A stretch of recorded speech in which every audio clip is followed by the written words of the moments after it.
Imagine que tu es un guerrier pris au piège, dans un labyrinthe qui change de forme chaque fois que tu baisses ta garde. Chaque couloir est une émotion incontrôlée, chaque ombre, un désir passager, chaque mur, une impulsion cherchant à te détourner. C'est ainsi la vie quand tu ne prends pas le contrôle. C'est ainsi la vie quand tu laisses ton esprit décider pour toi au lieu d'être toi qui sculpte ton caractère à coups de volonté. La plupart des gens marchent sans but, croyant qu'ils vivent, mais ils survivent à peine. Ils se réveillent sans savoir pourquoi, ils travaillent sans savoir pourquoi, et ils dorment pour échapper à une journée qui n'a rien signifié. Ils se laissent emporter par les nouvelles, par les peurs, par les attentes des autres. Ils sont des bateaux sans gouvernail, des marionnettes d'un système qui applaudit la médiocrité déguisée en succès vide. Tu n'es pas ici pour ça. Tu n'es pas venu pour suivre des ordres invisibles, ni pour remplir des espaces qui n'ont pas de sens. Tu es venu pour te construire, pour sculpter chaque pensée, chaque action et chaque réaction, comme si tu étais un sculpteur donnant forme à un chef-d'œuvre. Et ce chef-d'œuvre, c'est toi. Chaque jour où tu choisis d'agir sans conscience, tu livres ta vie sur un plateau d'argent à tout ce que tu méprises. Chaque jour où tu choisis d'agir avec un but, tu récupères un morceau de ton âme. Le stoïcisme n'est pas un idéal à admirer de loin, c'est un art à pratiquer dans l'arène de la vie réelle, où la douleur, la tentation et l'échec font partie du prix que tu dois payer si tu veux vraiment vivre éveillé. Aujourd'hui, je veux te parler de 8 principes, 8 flammes qui peuvent allumer en toi la force que tu as toujours eue, mais que tu as peut-être oubliée sous des couches de routine, de peur et de confort. Je ne vais pas te mentir, c'est pour ceux qui ont du courage, pas pour ceux qui cherchent des excuses. C'est pour ceux qui en ont marre d'attendre des miracles et décident d'être leur propre miracle. Si tu es prêt à agir, si tu es prêt à subir le feu qui trempe l'acier, alors écoute bien, parce que c'est ici que commence la vraie bataille. 2. Choisis le devoir plutôt que le désir. Un cheval déchaîné court de toutes ses forces, mais peu importe l'énergie qu'il a, s'il n'y a pas de rêne ferme, il se perdra dans le néant ou se heurtera au premier obstacle. C'est ainsi que le désir est en toi, puissant, impulsif, mais aveugle. Il peut te faire courir avec fureur après des plaisirs éphémères. Il peut t'éloigner de ton but sans même que tu t'en rendes compte. Si tu n'apprends pas à monter et à dominer cette impulsion sauvage, tu seras juste un autre qui gaspille sa vie à poursuivre ce qui n'a pas d'importance, esclave d'appétits qui ne sont jamais rassasiés. Le monde crie que tu devrais suivre tes désirs, que tu devrais poursuivre ce qui te fait te sentir bien, que tu ne devrais pas te limiter, que tu devrais te soumettre à chaque impulsion comme si c'était un commandement divin. Mais les stoïciens savaient quelque chose que la société moderne a oublié. Tout ce que tu veux n'est pas bon pour toi. Tout ce que tu désires ne te renforce pas. Tout ce que tu désires ne te rapproche pas de la vie que tu veux construire. Le désir est trompeur. Il se déguise en besoin. Il te murmure que tu mérites de te reposer quand tu devrais continuer, que tu mérites de te rendre quand tu devrais résister, que tu mérites de te faire plaisir quand tu devrais te forger. Le devoir, en revanche, est silencieux. Il ne s'impose pas. Il ne te crie pas au visage. Il ne séduit pas. Le devoir est cette voix intérieure qui sait quel est le bon chemin, même si cela fait mal, même si cela fatigue, même si parfois il semble que personne d'autre ne le comprend ou ne l'apprécie.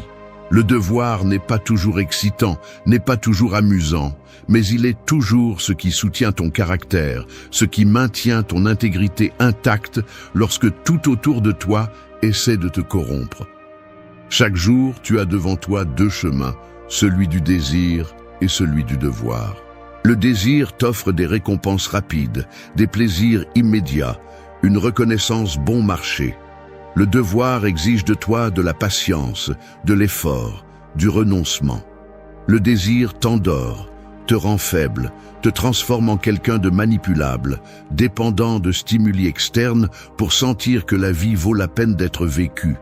Le devoir te réveille, te durcit, te donne une satisfaction qu'aucun plaisir superficiel ne peut égaler.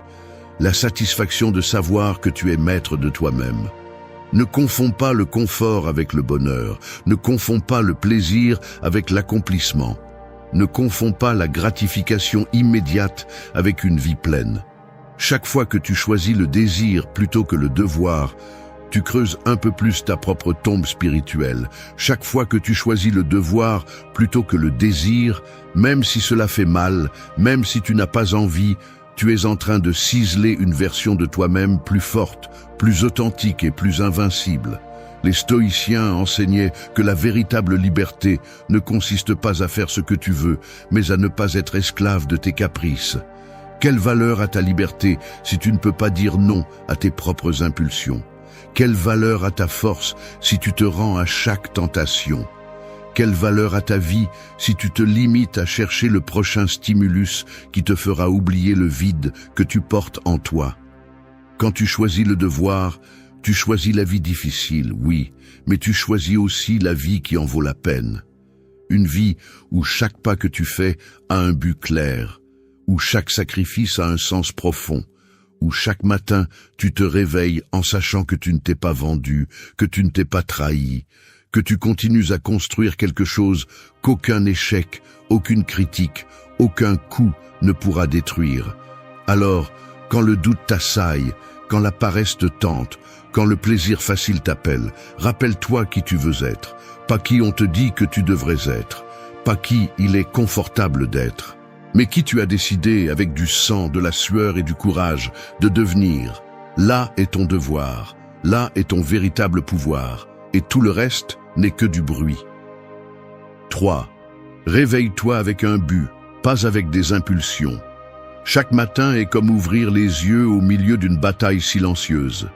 Tu ne vois pas les armes, tu n'entends pas les cris, mais elles sont là, les forces qui veulent te ramener à l'inertie, au vide, à une vie sans direction.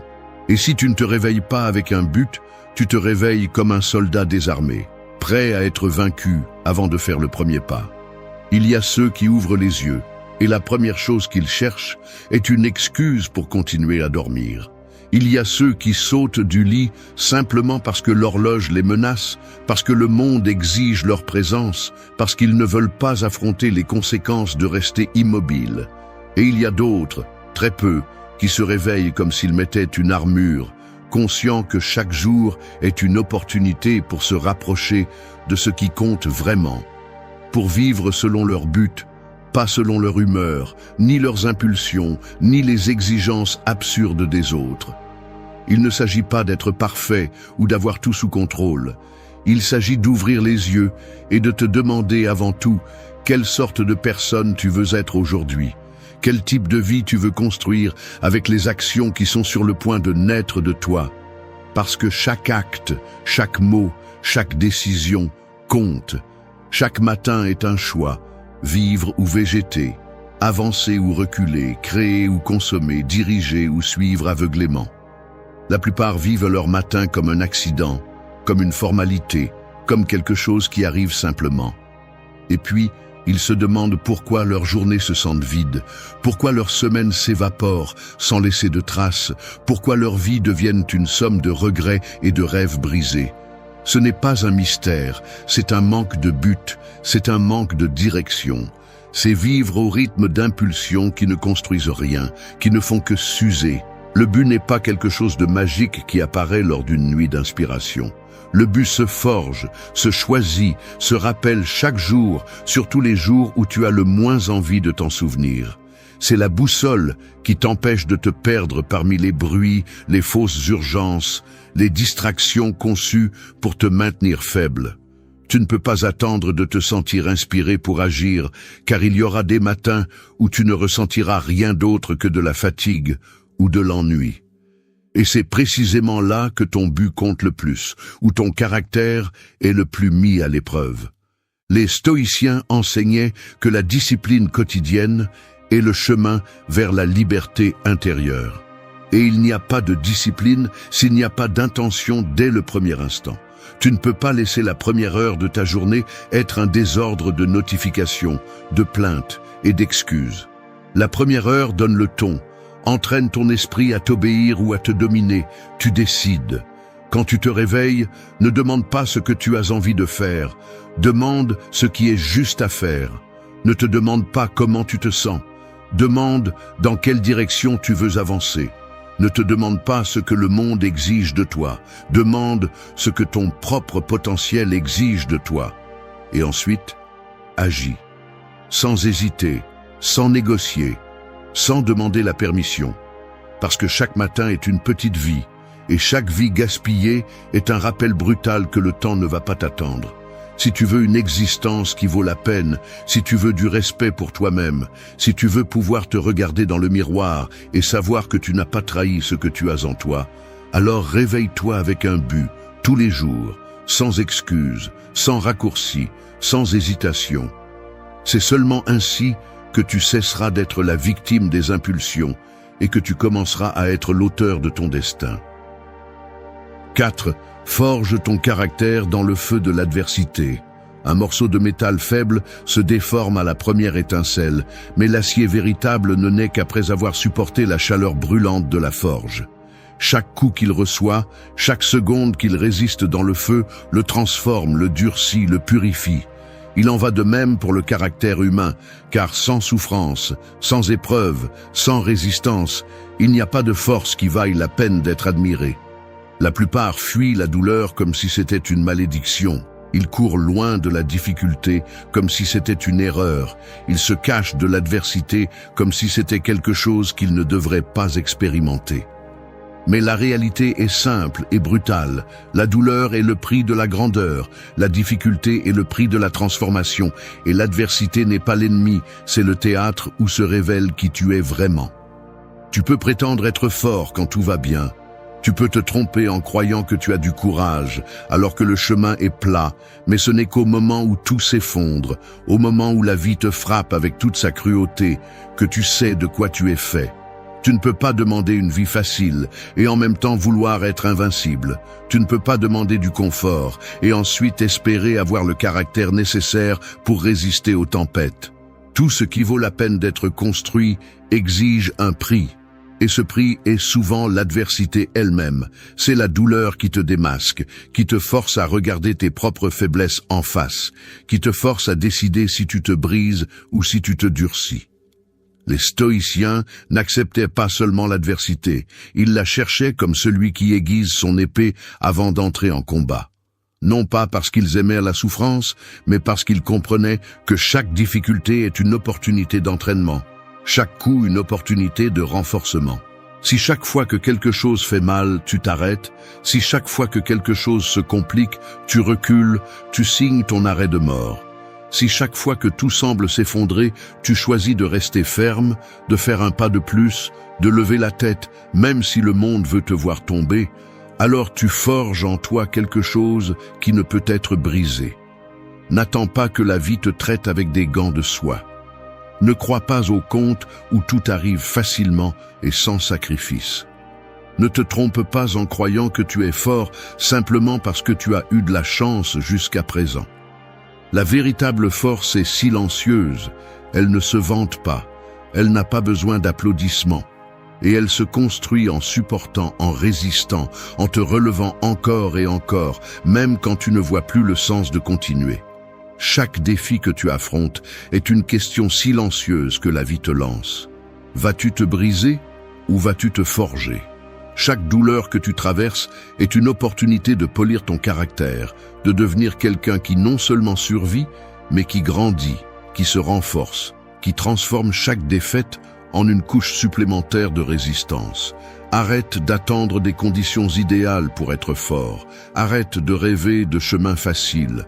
Embrasse le feu, supporte le marteau, laisse la vie te frapper si nécessaire, mais ne laisse pas ton esprit se briser. Parce qu'à la fin, la seule chose qui compte vraiment n'est pas combien de fois tu es tombé, mais que tu n'as jamais laissé aucune chute définir qui tu étais. Chaque adversité est une forge invisible. Chaque souffrance est un ciseau qui façonne ton caractère. Chaque coup, chaque blessure, chaque bataille perdue te rapproche d'un pas de ta meilleure version si tu as le courage de ne pas abandonner. Alors, ne fuis pas le feu, marche vers lui, car c'est dans ce feu que naissent les invincibles. 5. Honore ton corps comme l'outil de ta volonté. Un guerrier peut avoir l'esprit le plus stratégique du monde, mais si son épée est rouillée, si son armure est brisée, si son bouclier tombe en morceaux, alors peu importe combien il veut se battre, il est condamné à la défaite. Ton corps est cette épée, cette armure, ce bouclier.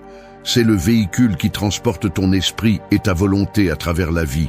Et si tu ne le soignes pas, si tu ne le renforces pas, si tu ne le respectes pas, chaque bataille que tu affrontes sera une bataille perdue avant de commencer.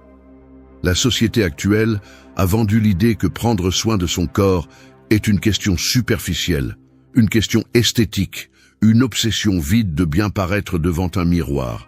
Mais ce n'est qu'une partie minime, presque négligeable. Honorer ton corps est bien plus que cela. C'est comprendre qu'un corps faible limite un esprit puissant. C'est savoir que sans énergie, sans force, sans endurance, tes idées, tes projets, tes rêves finissent par être des fantasmes sans base réelle. Tu ne peux pas prétendre avoir une discipline mentale si tu n'as même pas une discipline physique. Tu ne peux pas exiger de ton esprit de la clarté, de la résistance et de la force si ton corps se traîne dans la vie intoxiqué, sédentaire, faible. Le stoïcisme ne faisait pas une séparation absurde entre l'esprit et le corps. Il savait que l'un reflète l'autre, que l'entraînement du corps est aussi un entraînement de la volonté, que chaque exercice physique est un acte de respect envers l'instrument que tu as pour matérialiser tes intentions dans le monde. Il ne s'agit pas d'être un athlète olympique, ni de vivre obsédé par des métriques ridicules. Il s'agit de maintenir ton corps dans le meilleur état possible, de le nourrir consciemment, de le renforcer, de le bouger, de le traiter comme ce qu'il est, une extension de ton pouvoir interne. Chaque fois que tu choisis de bouger au lieu de rester inerte, chaque fois que tu choisis de te nourrir au lieu de t'empoisonner, chaque fois que tu choisis de prendre soin de tes heures de sommeil au lieu de les sacrifier pour des distractions vides, tu envoies un message clair à toi-même. Ma volonté commande, pas ma paresse, pas mon caprice. Et ce n'est pas facile. Nous sommes entourés de tentations conçues pour t'affaiblir, de la malbouffe qui t'endort, du divertissement vide qui vole tes heures, des excuses applaudies par une culture qui glorifie le moindre effort. Chaque fois que tu cèdes, tu ne cèdes pas seulement un peu de santé physique, tu cèdes un peu de respect de soi. Chaque fois que tu résistes, chaque fois que tu choisis de te renforcer, chaque fois que tu choisis le chemin difficile, alors qu'il serait si facile de sombrer dans la complaisance, tu forges quelque chose de bien plus grand que des muscles. Tu forges une volonté d'acier. Ton corps n'a pas besoin d'être parfait, il a besoin d'être fiable. Il a besoin de répondre lorsque ton esprit lui demande un effort. Il a besoin de te soutenir lorsque la vie devient difficile. Chaque goutte de sueur que tu verses, chaque aliment que tu choisis consciemment, chaque heure de sommeil que tu protèges, est un investissement dans ton avenir. C'est une déclaration silencieuse que ta vie compte, que ton but compte. N'oublie pas, ton esprit peut rêver en grand, mais c'est ton corps qui devra porter ses rêves sur ses épaules. Fais en sorte qu'il soit digne de ce fardeau. Fais en sorte qu'il soit un outil et non un obstacle. Honorer ton corps n'est pas de la vanité, c'est de la stratégie, c'est du respect, c'est de la responsabilité. Et ceux qui le comprennent, ceux qui l'appliquent chaque jour sans excuse, ont un avantage brutal sur ceux qui vivent esclaves de leur faiblesse. Tu choisis de quel côté tu veux être. 6. Nettoie ton environnement, aiguise ton esprit. Une épée peut être forgée avec le meilleur acier, mais si tu la laisses traîner dans un champ plein de boue, rouillant jour après jour, elle finira par perdre son tranchant, sa force et sa valeur. Peu importe à quel point tu es fort intérieurement, si ton environnement est contaminé par le chaos, la distraction et la médiocrité, tôt ou tard, ce poison commence à s'infiltrer en toi, érodant ta clarté, ton énergie et ton but. Beaucoup veulent un esprit aiguisé tout en vivant entouré de désordre physique, émotionnel et mental. Ils veulent prendre des décisions sages tout en consommant des déchets visuels tous les jours. Ils veulent penser clairement alors que leur espace, leurs habitudes et leur compagnie sont un désert de stimuli toxiques. On ne peut pas construire la grandeur au milieu des déchets. On ne peut pas espérer de la discipline lorsque l'environnement lui-même sabote chaque tentative d'amélioration. L'environnement n'est pas quelque chose de neutre. Chaque objet que tu vois, chaque son que tu entends, chaque personne avec qui tu passes du temps exerce une influence silencieuse sur toi. Il te pousse en avant ou te tire vers le bas. Il n'y a pas de juste milieu. Et prétendre que tu peux garder ton esprit propre alors que ton environnement est un désastre est une illusion dangereuse qui ne fait que retarder ta transformation. Les stoïciens comprenaient que pour te maîtriser toi-même, tu devais aussi maîtriser l'espace que tu habites. Il ne s'agit pas de vivre comme un moine isolé, il s'agit de choisir avec une brutalité honnête ce que tu laisses entrer dans ton monde et ce que tu n'acceptes pas. Il s'agit de regarder ta chambre, ton bureau, tes relations et de te demander sans pitié, est-ce que cela me renforce ou m'affaiblit? Est-ce que cela me rapproche de qui je veux être ou me distrait de mon but? Chaque objet inutile, chaque conversation vide, chaque stimulus sans importance est comme une goutte de rouille qui use ton focus, ta volonté, ta détermination. Si tu ne nettoies pas, si tu ne ranges pas, si tu ne coupes pas sans pitié ce qui est superflu, ton esprit se remplit de bruit et au milieu du bruit, tu ne peux pas entendre la voix de ta propre conscience. N'aie pas peur d'être radical. N'aie pas peur de dire non à des environnements qui ne résonnent plus avec toi. N'aie pas peur de lâcher ce qui pèse plus que sa valeur, parce que chaque fois que tu nettoies ton environnement, tu envoies un message silencieux mais puissant. Mon but est sacré, mon énergie est précieuse, mon temps est limité et je ne vais pas le gaspiller en déchets. L'environnement que tu choisis est la première ligne de défense de ton esprit. Si tu veux penser clairement, entoure-toi de clarté. Si tu veux agir avec un but, construis des espaces qui te rappellent qui tu es et ce que tu cherches. Si tu veux rester ferme au milieu d'un monde chaotique, crée de petits bastions d'ordre où tu peux recharger ta force. Ne sous-estime pas le pouvoir de la simplicité. Un bureau dégagé, une chambre propre, un cercle social qui te pousse au lieu de te vider. Ce sont des détails qui font la différence entre avancer avec assurance ou trébucher à chaque coin. Ce sont les tranchées invisibles qui soutiennent ta résistance lorsque tout autour de toi semble t'inviter à abandonner. Chaque choix que tu fais sur ton environnement est un vote pour ou contre ton but. N'oublie pas, celui qui maîtrise son espace maîtrise son esprit. Celui qui prend soin de son environnement prend soin de son esprit. Et celui qui nettoie ce qu'il voit, nettoie aussi ce qu'il pense. Ce n'est pas de l'esthétique. Ce n'est pas un caprice. C'est de la survie. C'est de la stratégie. C'est un honneur envers le projet le plus important que tu as entre les mains, ta propre vie. 7. Sois intègre même dans le silence. Un phare ne cesse de briller lorsqu'il n'y a pas de bateau à l'horizon. Il n'attend pas d'applaudissements. Il ne cherche pas la reconnaissance, il n'a pas besoin de témoins pour remplir sa mission. Il reste simplement ferme, illuminant dans l'obscurité, parce qu'il sait que sa valeur ne dépend pas de qui le regarde, mais de ce qu'il représente. Ton intégrité doit être la même, quelque chose que tu soutiens même lorsque personne ne te regarde, même lorsque le monde entier semble ne pas s'en soucier. Beaucoup construisent une façade de valeur uniquement pour les moments où quelqu'un les observe.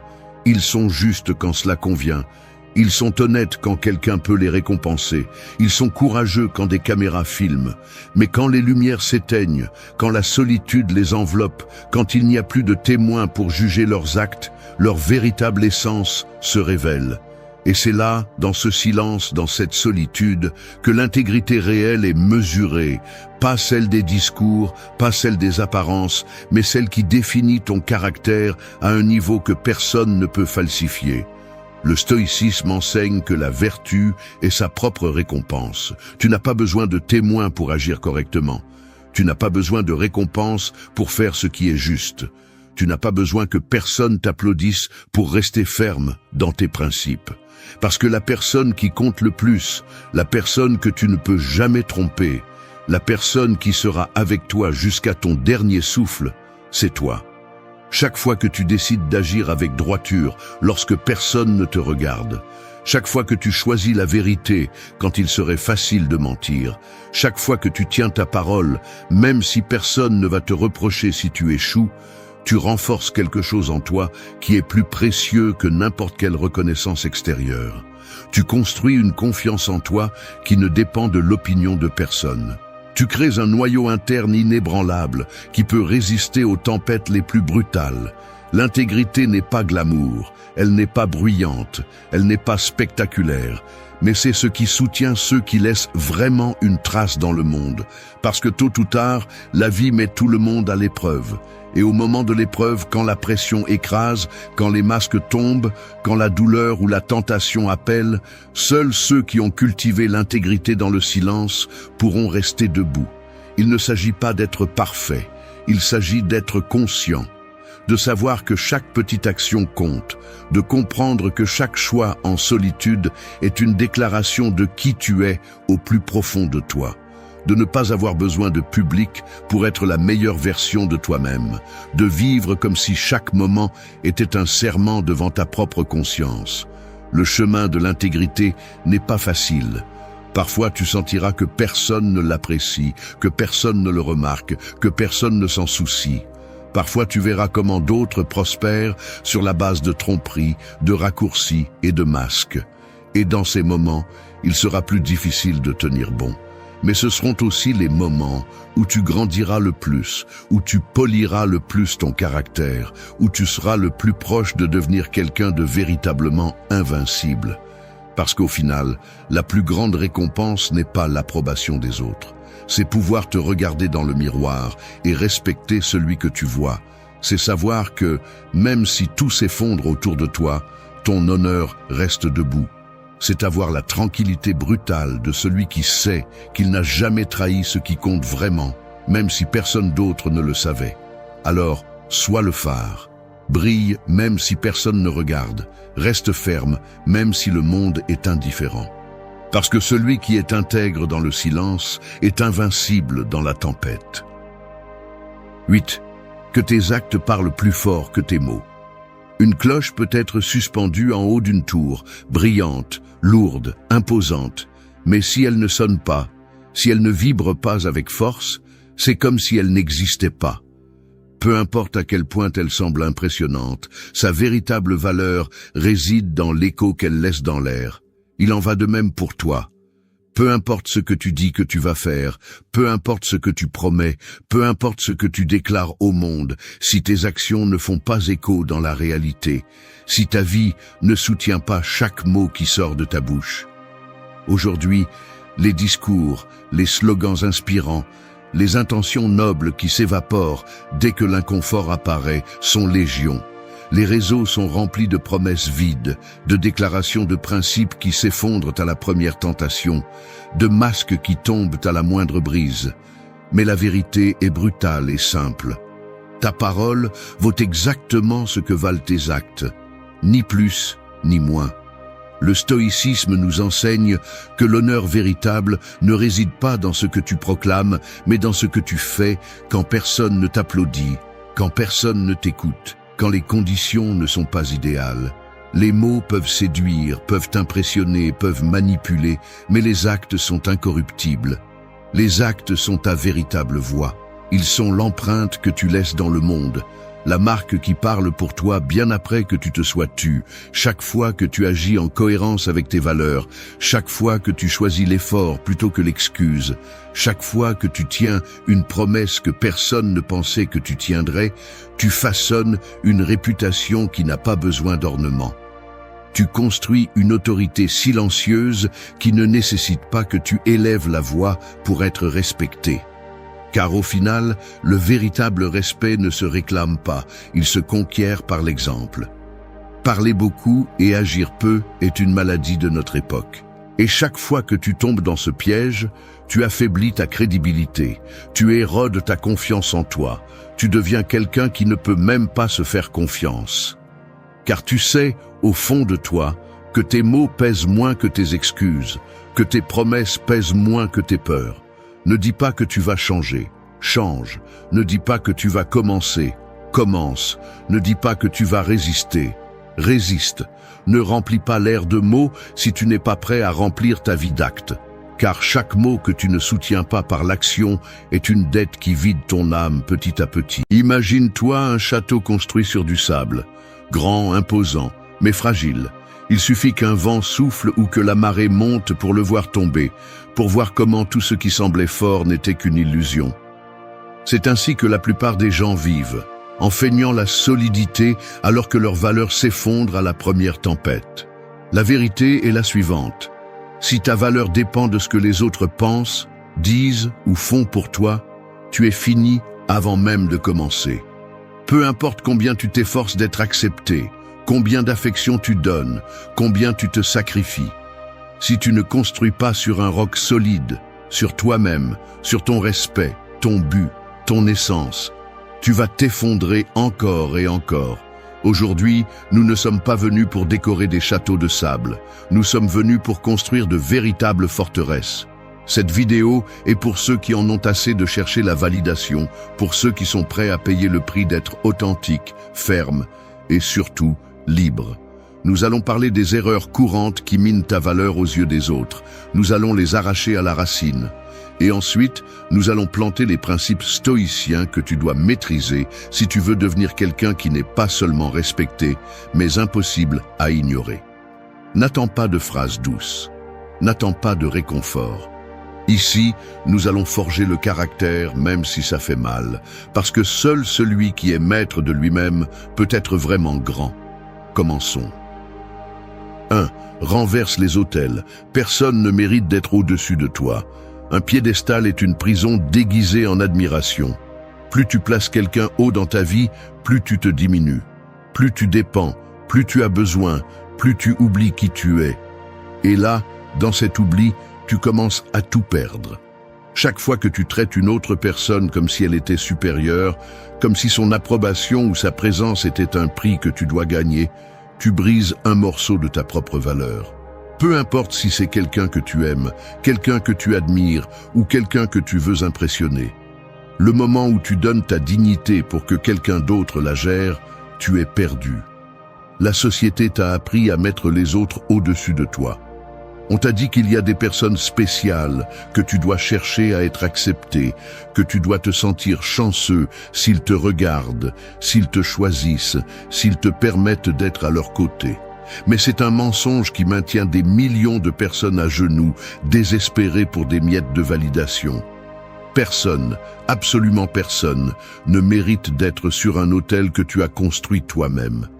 Peu importe leur beauté, leur succès, leur intelligence, leur pouvoir, nous sommes tous humains, nous sommes tous égaux en valeur essentielle, bien que la plupart l'oublient. Quand tu te places en dessous de quelqu'un, ton énergie change. Tu deviens anxieux, complaisant, craintif. Tu agis par nécessité et non par abondance. Tu perds le respect que tu devrais inspirer naturellement. Parce que la vérité brutale est celle-ci. Le monde sent le désespoir. Et rien n'effraie plus que quelqu'un désespéré d'être accepté. Le respect ne se négocie pas, ne se supplie pas, ne s'achète pas. Le respect se ressent, se dégage, naît de la façon dont tu te traites toi-même. Et si tu te vois comme moins, les autres te verront de la même façon ou pire. Renverser les autels signifie arrêter d'idéaliser celui qui est en face de toi. Cela signifie voir les gens pour ce qu'ils sont vraiment. Des êtres humains, pleins de vertus, oui, mais aussi de défauts, de peurs et d'insécurités, tout comme toi. Cela signifie retirer le pouvoir à leurs opinions, à leurs actions, à leur présence. Cela signifie se rappeler que ta valeur ne monte ni ne descend en fonction de qui est avec toi ou qui s'éloigne. Ta valeur est constante, elle est intrinsèque, elle ne dépend pas des lumières que d'autres veulent allumer ou éteindre sur toi. Chaque fois que tu sens que tu idéalises quelqu'un, arrête-toi, respire, regarde-le en face et répète-toi, ce n'est qu'un être humain. Ne le place pas sur des trônes qui n'existent que dans ton esprit. Ne sacrifie pas ta dignité sur des autels vides. Ne te mets jamais à genoux. Le véritable pouvoir n'est pas d'être choisi. Le véritable pouvoir est de savoir que tu choisis aussi, que tu es aussi digne. Que ton respect de soi ne se négocie pas, Ne se conditionne pas et encore moins ne se supplie pas. C'est la première pierre dans la construction de ta valeur. Et si tu n'apprends pas à renverser les autels, tu ne construiras jamais ta propre forteresse. 2. Protège ton temps. Ne sois pas disponible pour tout le monde. Une rivière qui déborde finit par perdre sa force. Lorsque ses eaux se répartissent sans contrôle, elle n'alimente plus la terre, elle ne crée plus de chemin, elle se dilue, elle se gaspille. Il en va de même avec ton temps et ton énergie lorsque tu es disponible pour tout le monde. Quand tu dis oui à tout, quand tu réponds au premier appel, quand tu permets à n'importe qui d'entrer et d'occuper ton espace, tu te voles toi-même l'opportunité de construire quelque chose de grand. Ton temps est ta ressource la plus précieuse. Il ne se récupère pas, il ne se renouvelle pas, il ne se multiplie pas. Chaque seconde que tu donnes à quelque chose ou à quelqu'un qui ne mérite pas ton attention est une seconde qui ne reviendra jamais. Les gens qui ne savent pas protéger leur temps deviennent les esclaves des autres. Ils passent leur vie à éteindre des incendies qui ne sont pas les leurs, à résoudre des problèmes qu'ils n'ont pas demandés, à écouter des drames qui ne leur apportent rien. Et pendant ce temps, leurs rêves pourrissent dans le coin de l'oubli. Leur vie se passe dans des occupations inutiles, des conversations vides, des engagements médiocres. Tout cela parce qu'ils ont peur de dire non, peur de paraître égoïste, peur de décevoir. Mais laisse-moi être clair, chaque fois que tu priorises quelqu'un qui ne le mérite pas, tu te déçois toi-même. Tu trahis ton propre objectif. Être une personne de grande valeur signifie comprendre que tout le monde ne mérite pas ton temps. Cela signifie mettre des barrières, des limites claires, des lignes que personne ne peut franchir sans ta permission. Cela signifie arrêter de justifier ton énergie pour ceux qui n'apportent rien. Tu n'es pas ici pour sauver tout le monde. Tu n'es pas ici pour être le filet de sécurité de ceux qui ne respectent pas leur propre chemin. Tu es ici pour grandir, pour construire, pour laisser une marque. Et pour cela, tu dois être brutalement sélectif avec ceux à qui tu ouvres les portes de ton temps. La prochaine fois que quelqu'un voudra ton attention, ton aide, ta présence, demande-toi d'abord, est-ce que cela me rapproche de la vie que je veux ou est-ce que cela m'éloigne d'elle? Cette personne apporte-t-elle de la valeur ou ne fait-elle que consommer? Cette situation mérite-t-elle ce que je suis et ce que je veux être? Si la réponse est non, alors n'aie pas peur de fermer la porte. Tu ne dois pas d'explication, tu ne dois pas d'excuses. Ton temps n'est pas une aumône que les autres peuvent demander quand ils le veulent. Ton temps est une arme, c'est un outil, c'est le matériel avec lequel tu vas construire la vie dont tu rêves. Le respect commence lorsque tu apprends à dire non sans te sentir coupable. Quand tu comprends que protéger ton temps ne te rend pas mauvais ni insensible, cela te rend fort. Celui qui se vexe parce que tu n'es pas toujours disponible ne t'a jamais vraiment apprécié. Celui qui te respecte comprend tes limites et les honore. Celui qui t'apprécie célèbre que tu aies des priorités. Alors, protège ton temps comme tu protégerais ta vie, parce qu'au final, c'est exactement ce que tu protèges. 3. Marche sans peur, celui qui doit rester, restera. Un arbre qui craint de perdre ses feuilles ne pousse jamais vers le ciel. Il s'accroche à ce qui est déjà mort, à ce qui a déjà accompli son cycle, et dans cette peur, il stagne, pourri de l'intérieur. C'est ainsi que vivent beaucoup de personnes, retenant ceux qu'ils auraient déjà dû lâcher, mendiant une présence, s'accrochant à des relations qui ne font que consommer leur force. La peur d'être seul les enchaîne à la médiocrité, les condamne à vivre entourés de ceux qui ne méritent pas de les accompagner. Mais dans la vie, celui qui doit rester, reste, et celui qui ne doit pas, peu importe combien tu supplies, peu importe combien tu te traînes, trouvera toujours un moyen de partir. Marcher sans peur, c'est comprendre que les personnes ne sont pas des possessions, ne sont pas des garanties, ne sont pas des promesses éternelles. Chacun choisit de rester ou de partir, chacun décide de sa place dans ta vie, et cette décision n'a pas toujours quelque chose à voir avec toi.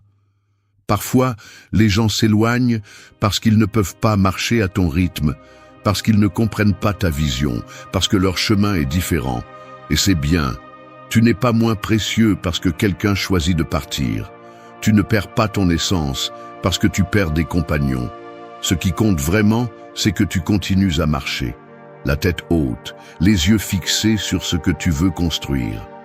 Quand tu vis avec la peur de perdre les autres, tu te trahis. Tu cesses d'être toi. Tu t'adaptes, tu te minimises, tu deviens une ombre pour ne pas déranger, pour ne pas gêner, pour qu'ils ne partent pas. Mais cette version diluée de toi-même ne sera jamais suffisante, ni pour toi, ni pour les autres. Les personnes qui comptent vraiment ne restent pas parce que tu te rabaisses. Elles restent parce qu'elles respectent ta force, parce qu'elles admirent ton authenticité, parce qu'elles comprennent que ta valeur ne réside pas dans le fait d'être facile à obtenir, mais dans le fait d'être impossible à remplacer.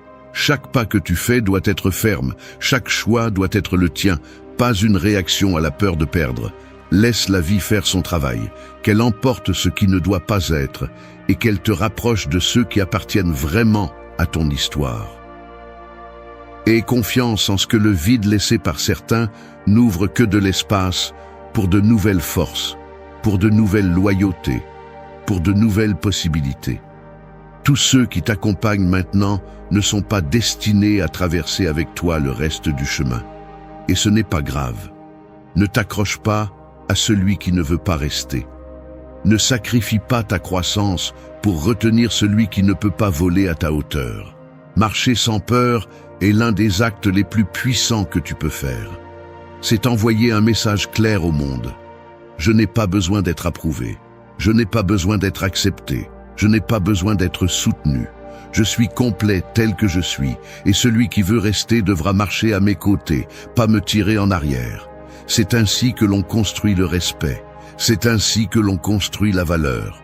C'est ainsi que l'on construit une vie qui ne dépend pas des décisions des autres, mais de ton propre courage. 4. Garde ta tempête. Ne livre pas tes batailles sitôt. Il y a des feux qui brûlent mieux en silence. Les flammes les plus intenses n'ont pas toujours besoin d'être vues, ni les batailles les plus importantes d'être racontées à n'importe qui. Montrer chaque blessure, chaque doute, chaque conflit interne, c'est comme ouvrir les portes de ta forteresse en plein siège. Tu t'exposes, tu t'affaiblis, tu livres tes armes avant d'avoir combattu. Tout le monde ne mérite pas de voir tes luttes.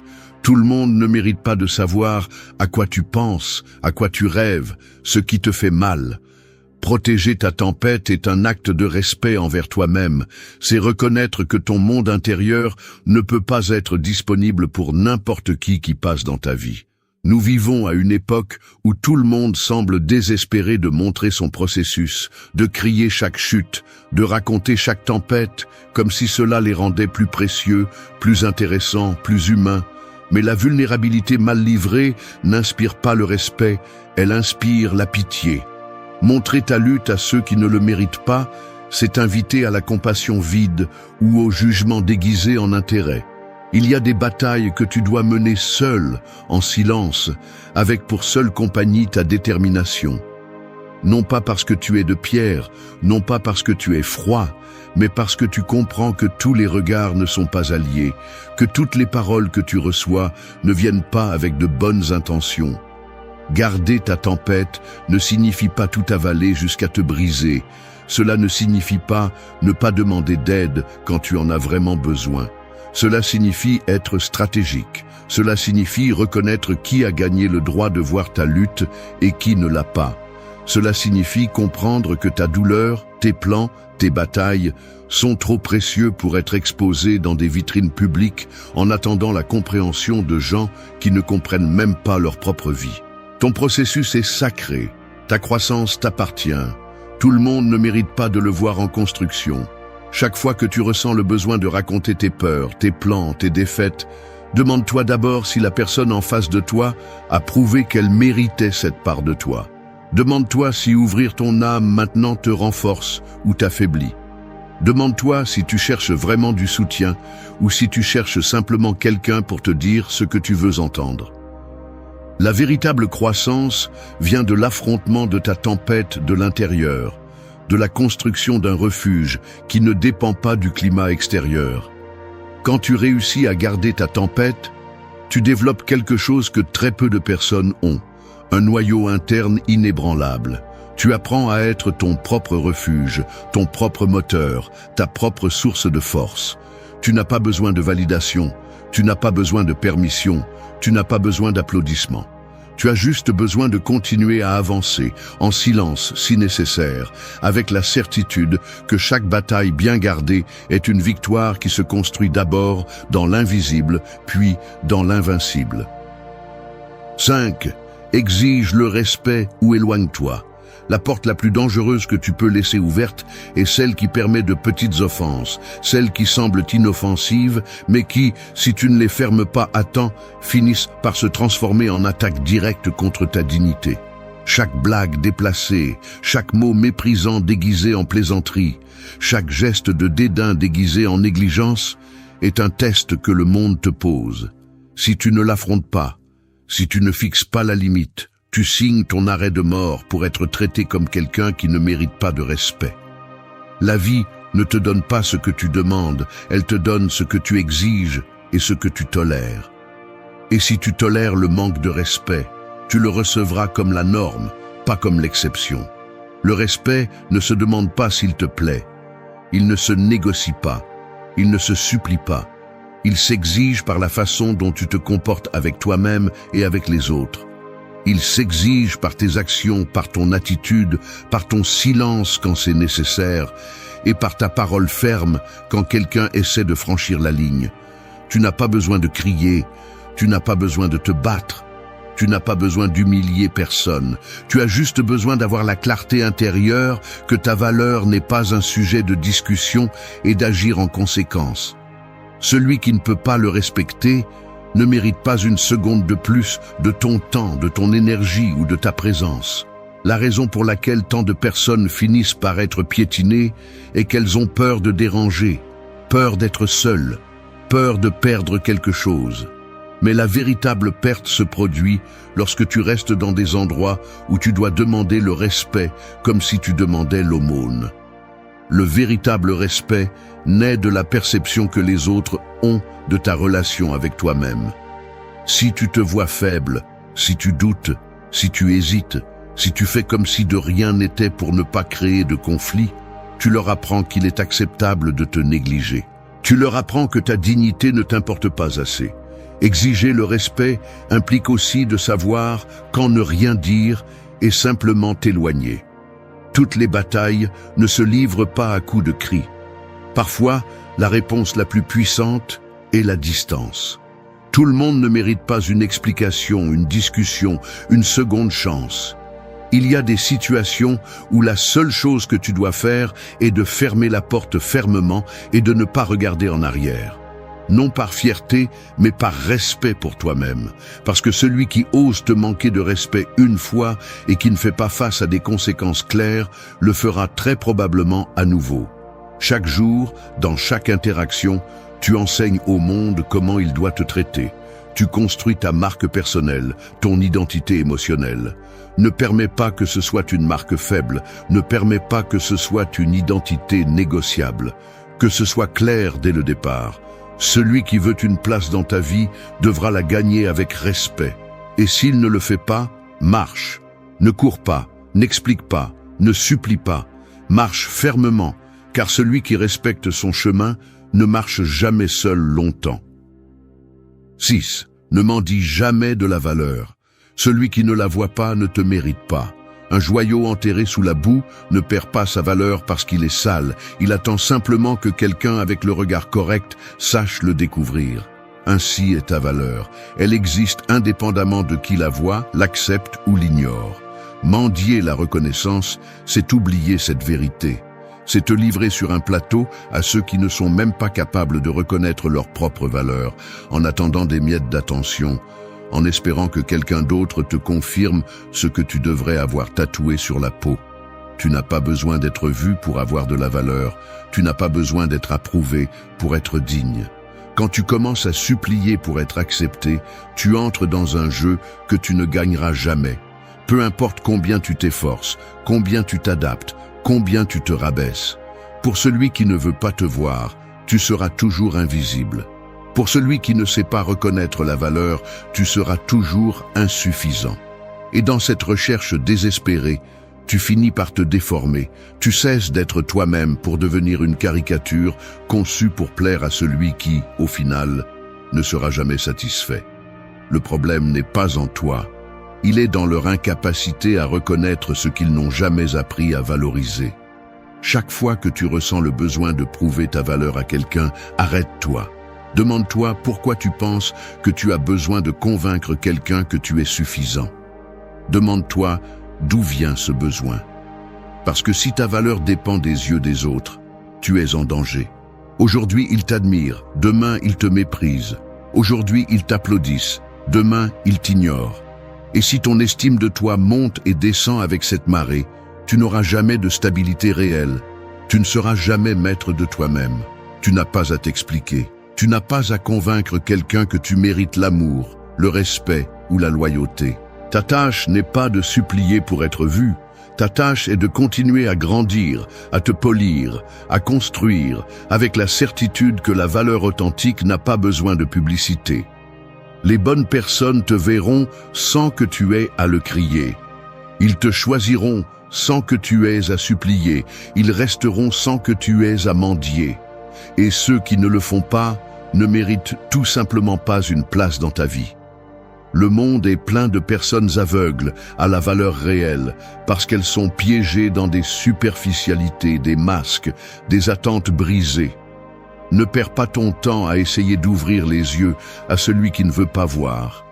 Ne perds pas ta force à essayer de prouver ce que tu es déjà. Si quelqu'un n'est pas capable de reconnaître ce que tu as à l'intérieur, cette personne n'est pas à ta hauteur.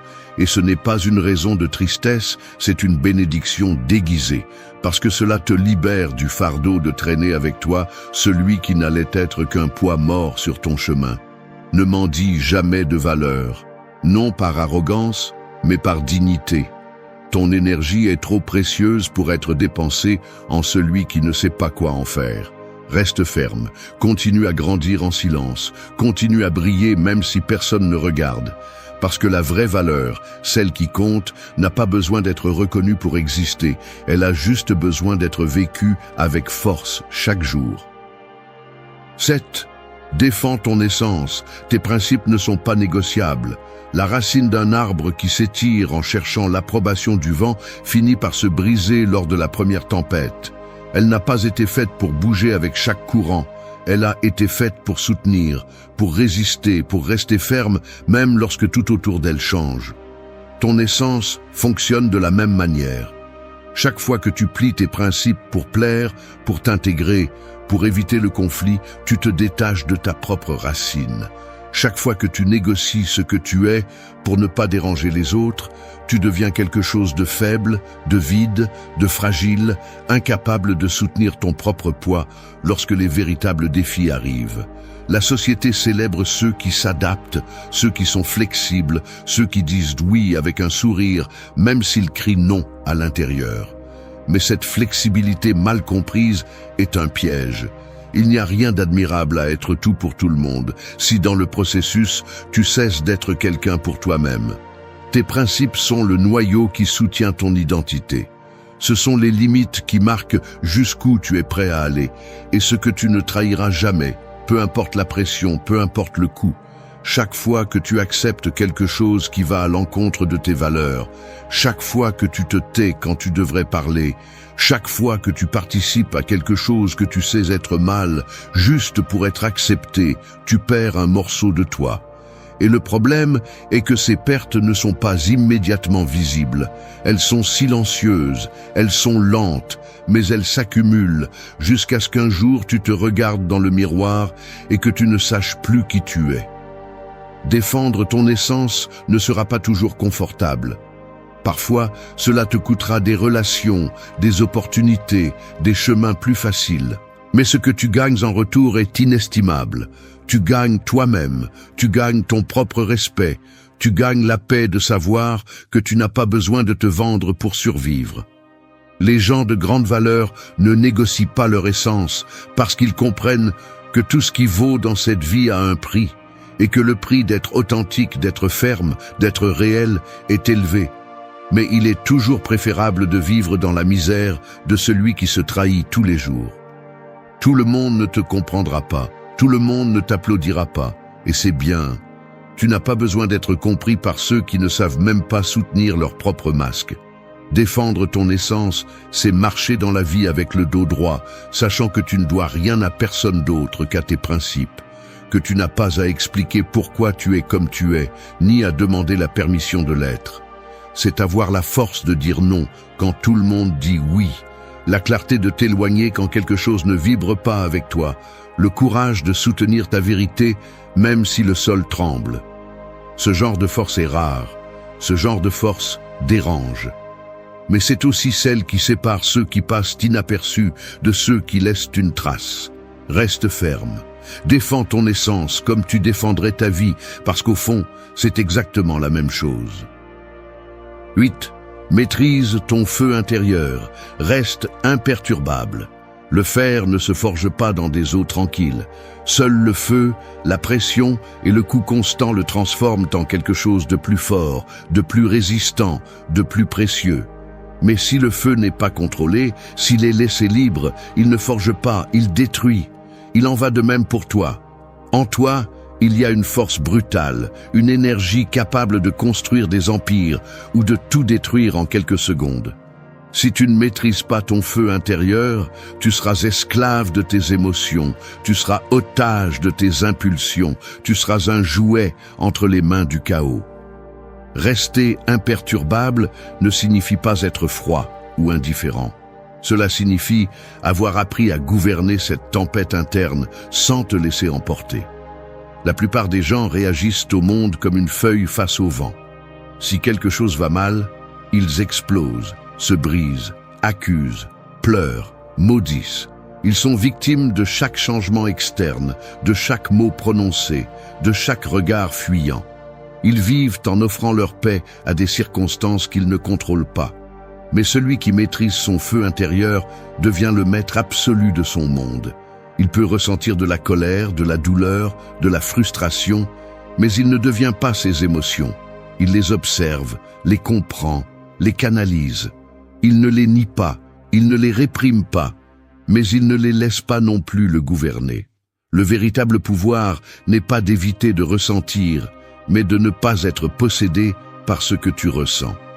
Lorsque tu apprends à rester imperturbable, à ne pas réagir comme un animal sauvage à chaque stimulus, tu deviens imprévisible et immensément fort. Il n'y a aucune provocation qui te fasse sortir de ton centre. Il n'y a aucune critique qui détruise ta vision. Il n'y a aucune trahison qui tue ton but. Tu es comme une montagne qui supporte les tempêtes, comme un océan profond qui n'est pas agité par le vent à la surface. Chaque fois que tu permets à quelqu'un d'autre de contrôler tes émotions, tu lui donnes le contrôle de ta vie. Chaque fois que tu exploses sans réfléchir, chaque fois que tu agis seulement par impulsion, tu montres tes points faibles au monde. Tu dis « Vous pouvez me manipuler, vous pouvez me déstabiliser ». Il n'y a pas de plus grande preuve de faiblesse que de perdre le contrôle devant ceux qui cherchent précisément cela. Te briser, te sortir de ton centre, te faire perdre du pouvoir. Maîtriser ton feu est un art qui se cultive au quotidien. C'est respirer quand tu veux crier. C'est penser quand tu veux frapper. C'est se taire quand tes mots ne feraient qu'alimenter le feu de l'ennemi. Non pas parce que tu es faible, mais parce que tu sais que le véritable combat se gagne toujours d'abord en toi. Il n'y a pas d'ennemi extérieur plus dangereux que le chaos que tu ne sais pas contrôler à l'intérieur. Chaque jour, chaque conflit, chaque frustration est une occasion de pratiquer. Ne cherche pas à éteindre ton feu, ce serait te tuer en vie. Apprends à être le forgeron qui le façonne, qui l'utilise pour construire, pour te durcir, pour devenir quelqu'un qui non seulement survit aux tempêtes, mais qui les traverse avec un regard fixe et un esprit intact. 9. Sois ta propre source de bonheur. La lampe qui dépend de la lumière d'autrui vit toujours dans l'obscurité lorsque cet autre s'éteint. C'est ainsi que fonctionnent ceux qui font de leur bonheur un objet externe, quelque chose qui dépend d'une personne, d'un travail, d'une circonstance.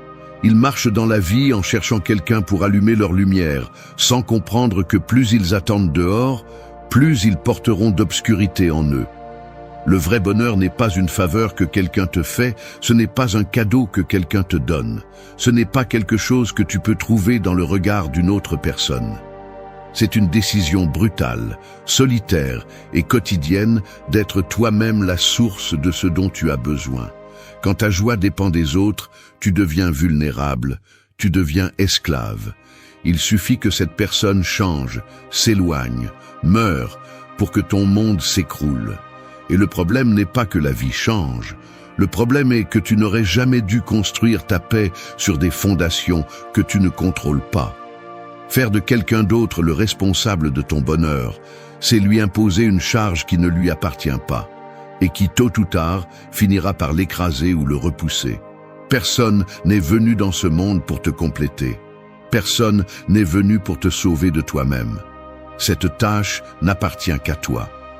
Être ta propre source de bonheur signifie arrêter d'attendre que quelqu'un d'autre comble tes vides, guérisse tes blessures ou te redonne le sens de la vie. Cela signifie construire ta vie de l'intérieur vers l'extérieur, sans dépendre des applaudissements, sans dépendre de l'approbation, sans avoir besoin que quelqu'un te dise que tu es sur la bonne voie.